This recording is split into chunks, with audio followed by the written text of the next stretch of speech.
আল্লাহর কসম লাগে কথাগুলো শুনে যাবেন।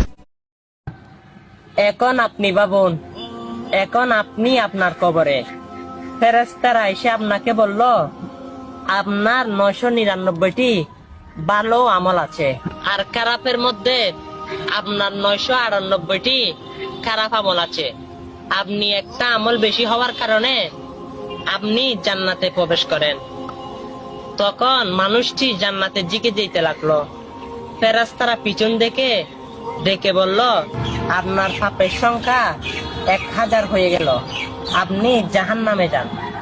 তখন মানুষটি জিজ্ঞাসা করলো, আমার পাপের সংখ্যা কিভাবে বাড়লো? তখন ফেরেশতারা উত্তর দিল, আপনি যে দুনিয়াতে থাকাকালীন সোশ্যাল মিডিয়াতে খারাপ ভিডিওতে শেয়ার দিয়েছেন, লাইক দিয়েছেন, কমেন্ট করেছেন, সেই ভিডিওটা অন্যজন দেখেছে।